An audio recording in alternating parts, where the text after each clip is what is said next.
오늘은 이 내용이 예수님의 발에 향유를 부은 사건을 기록하고 있는 그런 말씀입니다. 오늘 제목을 제가 좀 낯설게 제목을 잡았는데 가장 복된 낭비, 가장 복된 허비 이렇게 되거든요.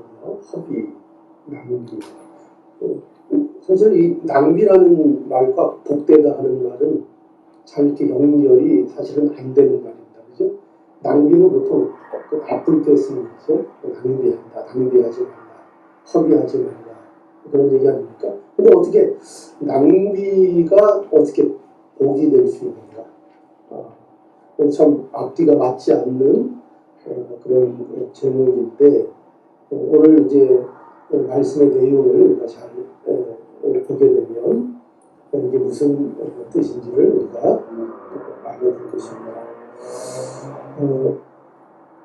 오늘 이 말씀을 보면은 예수님의 발에 향유를 부었다 하는 사건인데요. 이 향유 사건이 사복음서에 다 기록이 되어 있습니다. 마태복음에도 기록되어 있고, 마가복음에도 기록되어 있고, 누가복음에 기록되어 있고, 오늘 이제 요한복음에 기록되어 있는데, 근데 이 요한복음과 마태복음과 또 마가복음의 기록은 동일한 사건을 말하고 있는 것이고, 누가복음의 향유 사건은 또 다른 그 향유 사건을 먼저 기록하고 있는 그런 내용입니다. 그런데 이 요한복음과 마태복음과 마가복음에 기록된 이 향유 사건은 그 핵심 주제가 뭐냐면 바로 예수님의 죽음입니다. 죽음에 관련된 내용입니다. 우리가 이 기독교 신앙에 있어서 기독교는 뭐냐 하면 기독교는 예수님을 아는 것입니다. 기독교가 뭐냐? 이렇게 한마디로 우리가 얘기한다면 그건 예수님에 대하여 예수님이 어떤 분인가를 아는 문제입니다. 왜냐하면 예수님이 어떤 분이시기에 또 우리가 예수님을 믿어야 하는지 그 예수님에 대해서 우리가 바로 알아야 우리가 이 기독교 신앙을 바로 할 수 있습니다. 그런데 이렇게 그 예수님을 아는 일에 있어서 예수님을 아는 것이 가장 중요한 일인데 예수님을 아는 데 있어서 또 가장 중요하게 우리가 핵심이 되는 문제가 뭐냐 하면 바로 예수님의 죽음의 문제입니다. 결국 예수님의 죽음을 알지 못하면요 우리가 기독교가 뭔지를 잘 모릅니다. 근데 만약에 우리 중에 아직도 만약에 내가 예수님의 죽음이 이게 도대체 어떤 죽음이냐 이거에 대해서 내가 아직 정확하게 알고 있지 못하면 그러면 나는 아직도 기독교를 무엇인지 잘 모르고 있다 이렇게 생각할 수 있습니다. 왜 그런가 하면요 이 예수님의 죽음이라는 것은 그냥 보통 죽음을 말하는 것이 아니라 이것이 아주 특별한 죽으심이고 이 예수님의 죽음은 바로 대속의 죽음이기 때문에 그렇습니다. 대속의 죽음이라는 게 뭐죠? 누구를 대신해서 예수님께서 십자가에 달리셨다는 것입니다. 그런데 그 누구를 대신했는가? 그것이 바로 우리 죄인들을 위해 대신하여 십자가에 달리셨다. 그것이 예수님의 죽음입니다. 그래서 이 예수님의 대속의 십자가, 예수님의 죽음 이것을 우리가 온전히 나의 사건으로 이해하지 못하고 그 예수님의 죽음을 알지 못하면 그것은 정말 예수님을 믿는 것이라 이렇게 사실은 말하기 어렵습니다. 그 누구도 이런 죽음을 죽을 수 없습니다. 그렇죠? 이런 대속의 죽음을 그 누구도 죽을 수 없고 그 누구도 이것을 할 수 없습니다. 그래서 이 대속의 죽음은 예수님이 그야말로 누구신가? 예수님이 얼마나 위대하신 분인가? 얼마나 예수님이 특별하고 존귀한 분인가?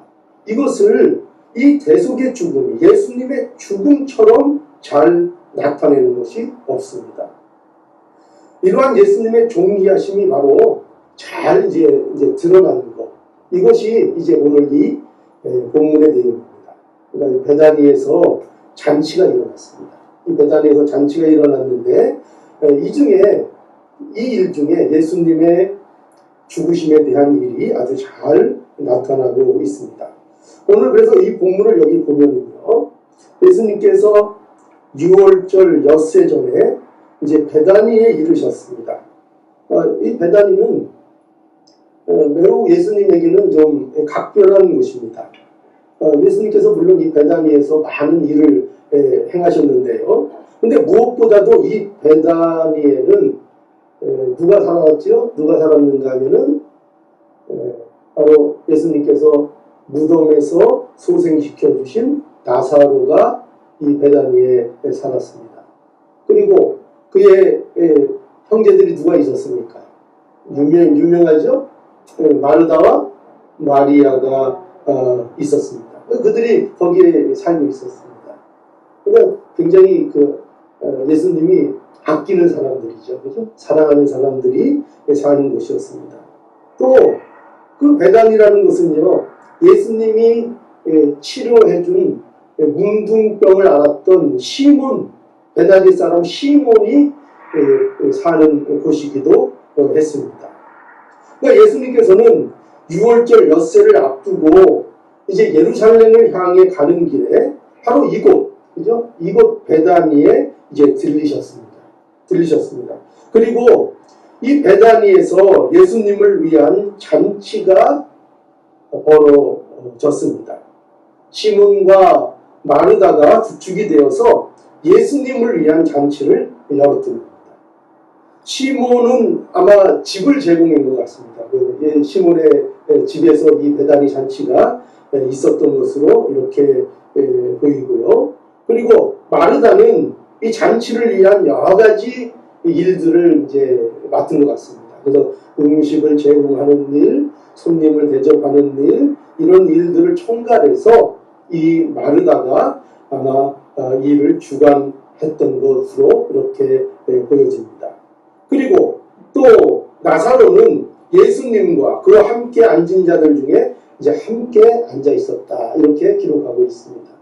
그러니까 이 베다니의 이 잔치는 그야말로 예수님에 대한 감사, 또 예수님에 대한 애정이 듬뿍 담긴 그런 아주 좋은 아름다운 잔치의 자리였던 것이 분명합니다.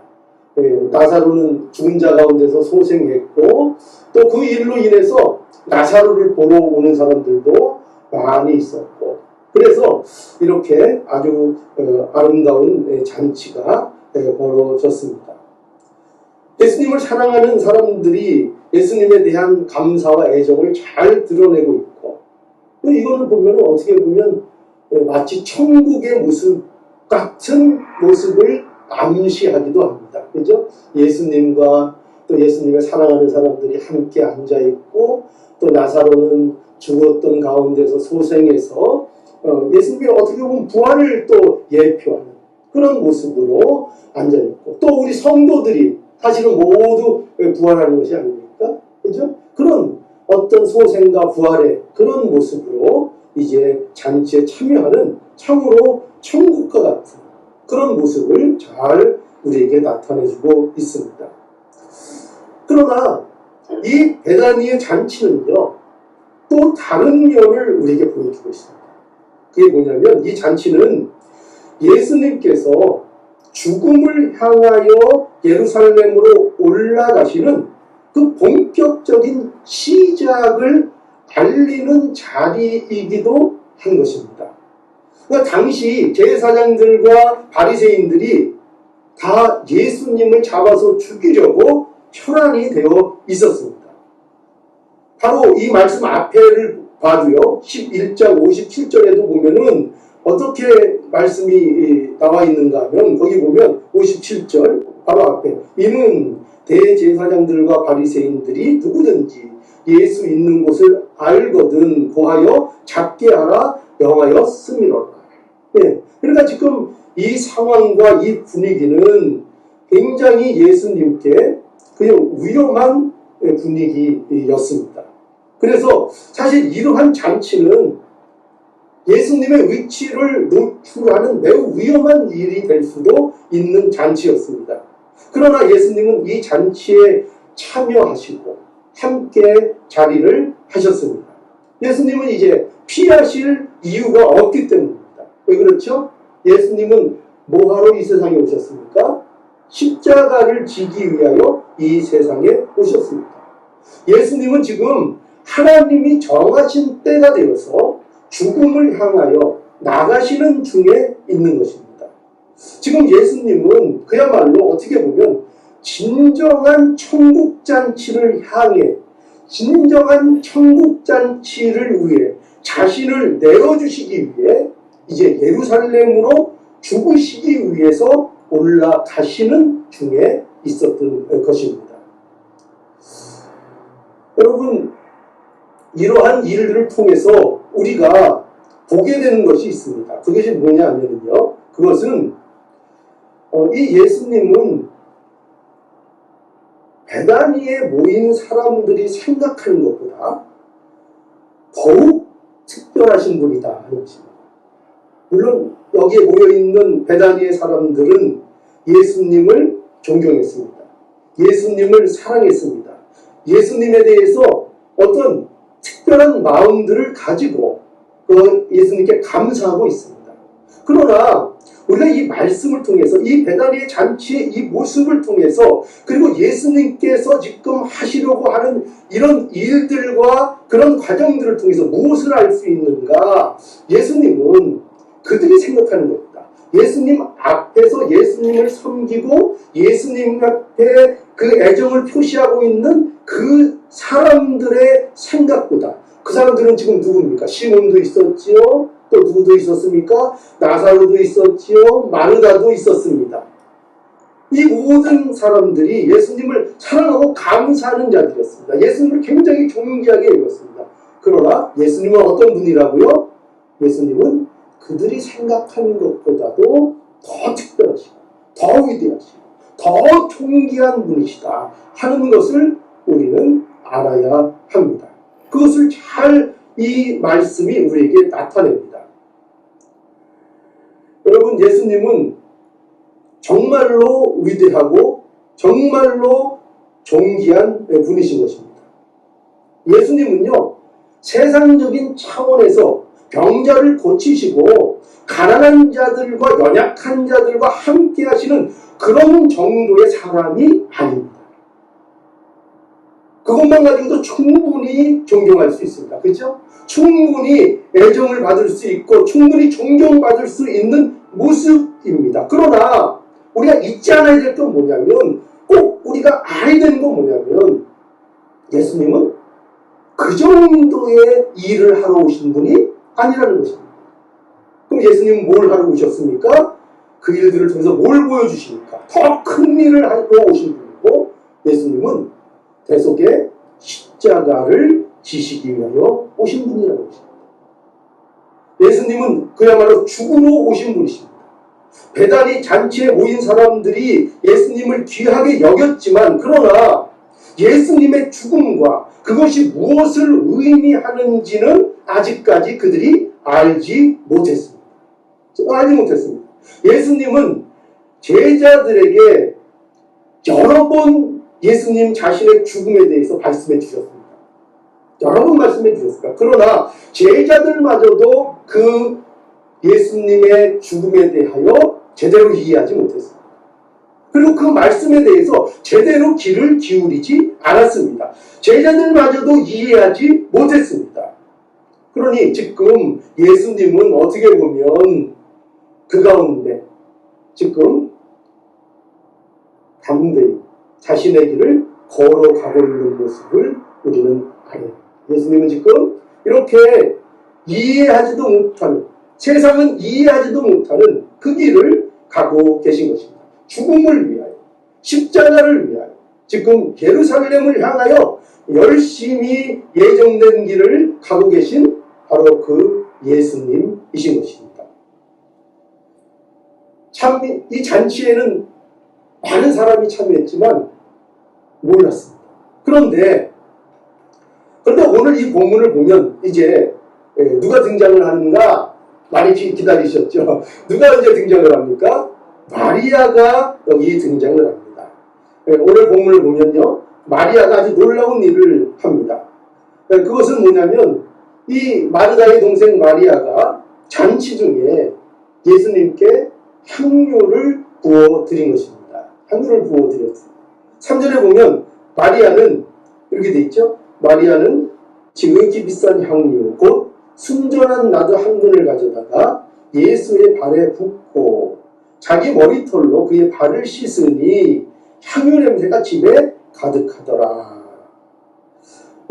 사실 그 유대인들의 관습에는요, 손님들이 오면은 발을 씻을 물을 제공했습니다. 왜냐하면 사막지대고 모래가 많이 날리고 이러는 지역이기 때문에 손님이 오면은 발을 씻을 수 있는 물을 대접하는 것이 그 유대의 어떻게 보면 하나의 예의이고 관습이었습니다. 그런데 여기 보면 마리아는 그게 아니라 잔치 중에 아주 비싼 향유, 순전한 나드 한 근을 가져다가 예수님께 부어드린 것입니다. 이 마가복음에는요, 이 일이 어떻게 기록되어 있는가 하면, 마가복음에는 예수님이 식사하실 때 마리아가 부어드렸다. 또 거기는 머리에 부었다. 이렇게 되어 있습니다. 기록되어 있습니다. 이 향유는 아주 비싼 것이었습니다. 그것은 그리고 여기 보면 한 근이다. 이렇게 되어 있습니다. 순전한 나드 한 근. 그러니까 유다는 이 향유를 300데나리온의 값을 받을 수 있는 것이라 이렇게 금방 이 향유의 가치를 또 알아봤습니다. 여러분 300데나리온이라는 것은요, 장정의 1년치 봉급에 해당되는 금액입니다. 그러니까 굉장히 큰 금액이죠.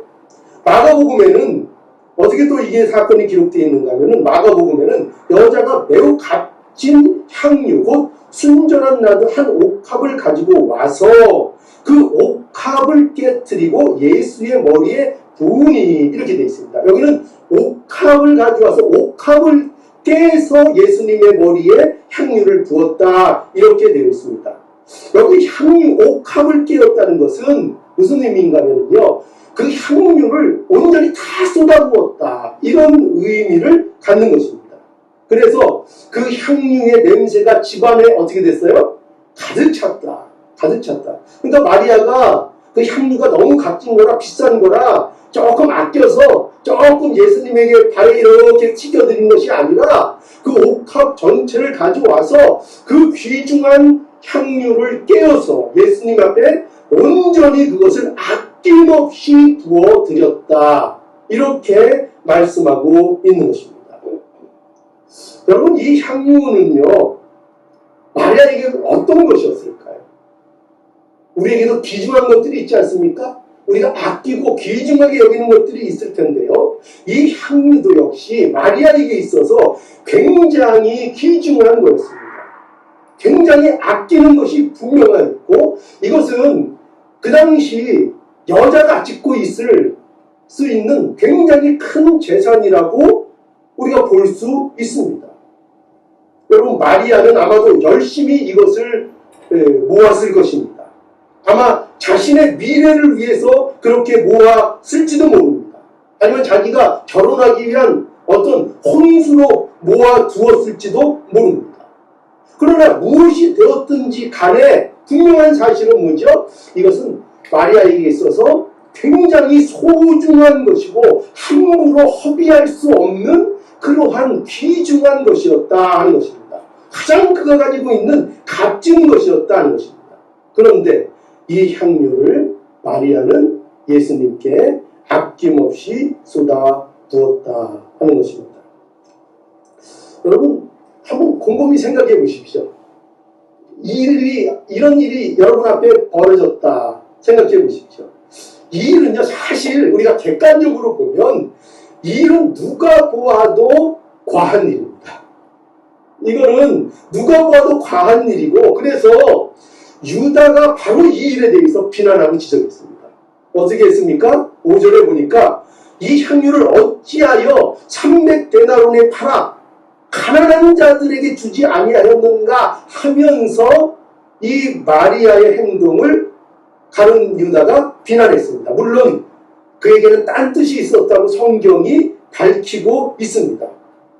그러나 분명히 그는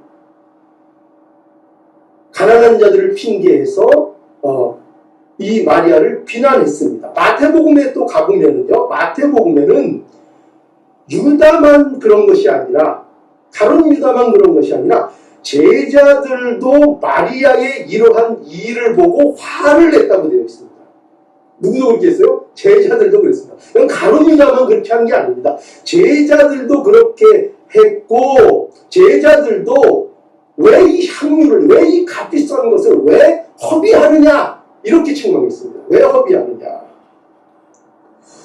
여러분, 그러나 이것은, 이 마리아의 이 향유 부은 것은 허비처럼 보이지만, 그러나 허비가 아니었습니다. 마리아는 보았던 것입니다. 마리아는 보았습니다. 마리아는 무엇을 보았을까요? 마리아는 예수님의 신성한 사랑을 보았습니다. 예수님의 그 신성한, 병든 자와 가난한 자들에게 주시는 조건 없는 사랑을 보았습니다. 그들을 구원하시기 위해서 죽음의 길을 가시는 메시아 예수 그리스도의 모습을 보았습니다. 예수님은 단지 어려운 사람들에게 자선을 베풀고 병든 자를 고쳐주는 그 정도의 분이 아니라 인류의 죄의 문제를 지고 가시는 하나님의 귀한 어린 양이라는 것을 이 마리아는 보았던 것입니다. 이것을 알게 되었던 것입니다. 참 하나님의 은혜가 아닐 수 없습니다. 그래서 마리아에게는 예수님은 너무나도 위대한 분이고, 너무나도 고귀한 분이고, 너무나도 아름다운 분이었습니다. 어느 정도로 위대하고 고결하고 아름다운가 하면 마리아의 생각에 자신의 모든 것을 드려도 결코 낭비가 될 수 없는 분, 그분이 바로 예수 그리스도라는 것을 이 마리아는 알았던 것입니다. 예수님은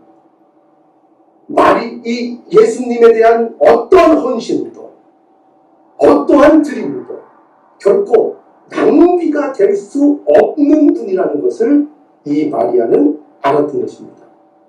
여러분, 과연 그리스도인들은 어떤 사람들일까요? 우리가 그리스도인이 되었다 이렇게 얘기합니다. 그리스도인은 어떤 자인가?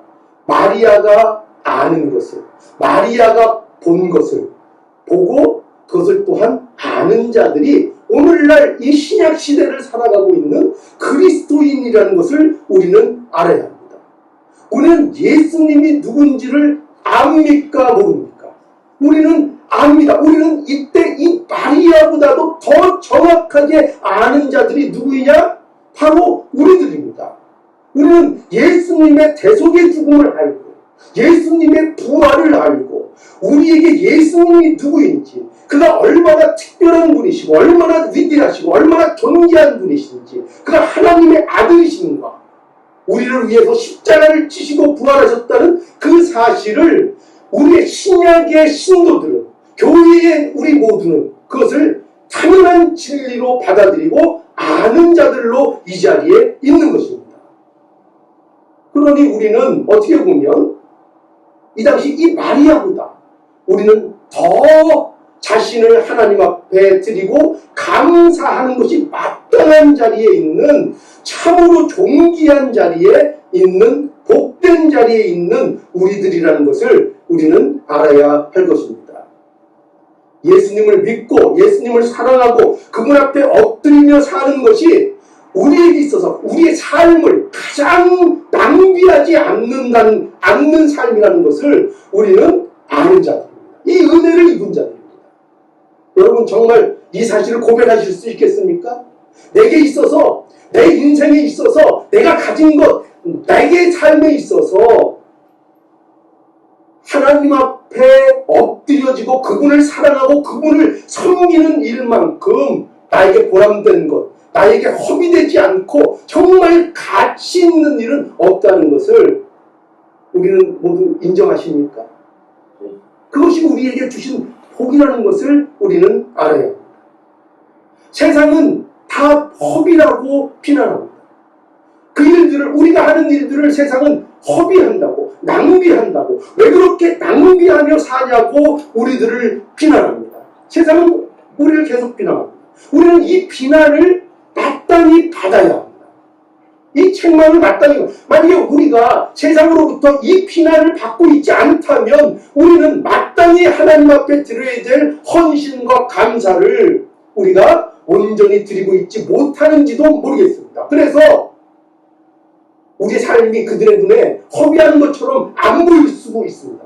그러면 그거 좋은 것 같지만 그것은 옳지 않은 것입니다. 그것은 성경적이지 않습니다. 세상 사람들이 볼 때 우리의 삶은 그들의 눈에 허비하는 것처럼 보입니다. 왜 저런 일을 할까? 왜 주일만 되면 교회에 모일까? 왜 이렇게 어수선한 시국에 바이러스가 이렇게 창궐하는 이때에 왜 저들은 그것을 다 강요하고 왜 이렇게 모이기를 힘쓰고 예배드리기를 멈추지 않는가? 왜 저들은 자신들의 생활과 자신들이 가진 것을 저렇게 낭비하고 있는가? 왜 낭비하고 있는가? 그렇게 세상은 어떻게 한다고요? 우리를 비난합니다. 그런데 그 비난이 우리에게 마땅한 것입니다. 마땅한 것입니다. 하나님을 모르는 인생의 비참함은 참으로 비참합니다. 오늘 본문에 가룟 유다가 그것을 보여주죠. 하나님의 은혜를 모르는 자, 예수님을 모르는 자들은 어떤 모습일 수밖에 없는가를 가룟 유다를 통해서 보여주고 있는 것입니다. 한번 볼까요? 어떻습니까? 오늘 본문 보시죠. 4절을 볼까요? 제자 중 하나로서 예수를 잡아줄 가룟 유다가 말하되 이 향유를 어찌하여 300데나리온에 팔아 가난한 자들에게 주지 아니하느냐 하니 이렇게 말하면 가난한 자들을 생각함이 아니요 저는 도적이라 돈꾀를 맞고 거기 넣은 것을 훔쳐가미노라.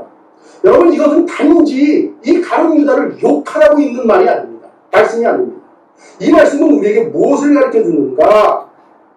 하나님의 은혜의 장중 아래 놓이지 않은 인간의 비참함을 보여주는 것입니다. 이것은 개인적인 어떤 소양의 나쁨을 얘기하는 것이 아닙니다. 그것을 나타내는 것이 아니라 하나님을 모르고 예수 그리스도가 누군지를 모르는 세상이 맞닥뜨려야 될, 그들이 그렇게 할 수밖에 없는 처지에 있다는 것을 보여주고 있는 것입니다. 세상은 이와 같습니다. 세상은 이 모습에서 벗어날 수가 없습니다. 벗어날 수가 없습니다. 세상은 그리스도인들을 허비하는 자들로 보는 것입니다. 허비하는 자. 여러분, 밭의 감추인 보화의 비유를 아십니까? 그죠? 어떤 사람이 밭에서 우연히 보화를 발견했습니다. 그래서 이 우연히 발견한 보화를 발견한 사람이 어떻게 했습니까? 예, 얼른 가서, 얼른 덮어두고 가서 자기에 있는 모든 소유를 팔아서 그 밭을 사오렸습니다. 왜 그렇게 했습니까? 그가 뭘 발견했기 때문이죠? 보화를 발견했기 때문입니다. 그러나 그거를 모르는 사람들은 저 정신 나간 사람 봐라. 분명히 그랬을 것입니다. 그 밭을 그렇게까지 돈을 쳐서 자기 전 재산을 들여서 살만한 것이 아닌데 왜 저 일을 했을까? 여러분, 바로 우리 그리스도인들의 모습이 세상이 볼 때는 그렇습니다. 아니 저 사람들은 도대체 왜 저렇게 할까? 왜 그렇게 보니까? 왜 이렇게 얘기하고? 왜 이렇게 자신의 시간들을 저렇게 쓸데없는 일들에 낭비하고 있을까? 세상은 그렇게 봅니다. 뭘 모르기 때문이에요? 예수님을 모르기 때문입니다. 보화를 모르기 때문입니다. 그것이 예수님이 얼마나 존귀한 분이고 얼마나 위대한 분이고 예수님이 얼마나 고결하고 우리에게 참으로 우리의 인생을 바꾸시는 구주인지를 모르기 때문입니다. 모르면 어쩔 수 없습니다. 모르면 그 처지에서 벗어날 수 없습니다. 그러므로 그들은 참으로 아름다운 일들에 대하여 허비하는 것이다. 이렇게 말하면서 정작 자신들은 자신들의 삶을 세상에서 허비하고 있다는 것입니다. 정말 아름다운 일은 허비한다고 비난하면서 자신들은 어떻게 해요? 자신들은 뭐 그러면 잘 사는가?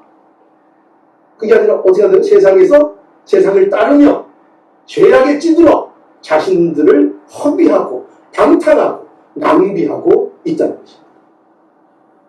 이것이 바로 우리에게 말씀하시는 바입니다. 여러분, 예수님이 이제 여기 보면은 마지막에 어떻게 이 말씀이 정리되고 있는가 하면은 예수님께서 이제 이런 상황 속에서 마리아를 두둔해 주십니다. 그렇죠? 여기 7절 한번 볼까요? 7절. 예수께서 가라사대 저를 가만히 두고 나의 장사할 날을 위하여 이를 두게 하라. 가난한 자들은 항상 너희와 함께 있거니와 나는 항상 있지 아니하니라 하시니라.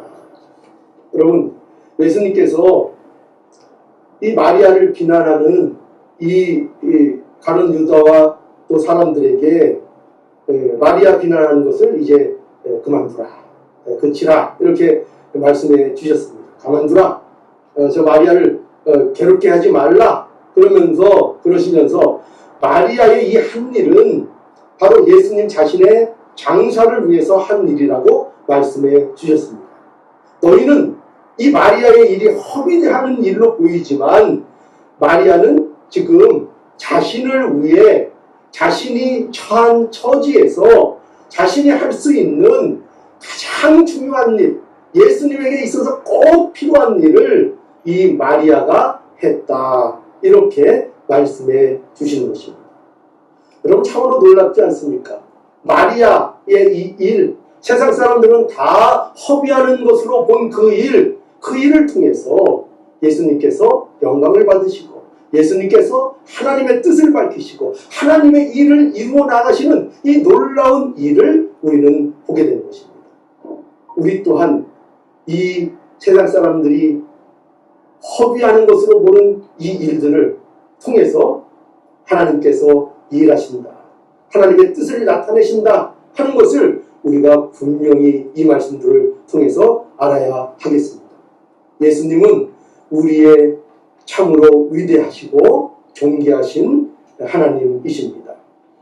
이 예수님을 향한 우리의 허비는 그러니 허비가 아니고 참으로 복된 것이요 참으로 우리에게 귀한 일인 것을 우리가 알아야 하겠습니다. 오늘도 이 마리아 같은 이러한 복된 허비라고 하면 안 되는데 그러나 우리의 와닿게 이 복된 허비, 복된 낭비가 우리의 삶 속에 우리의 신앙생활 속에 가득 차서 하나님 앞에 영광을 돌리는 귀한 모습들이 되기를 간절히 바랍니다.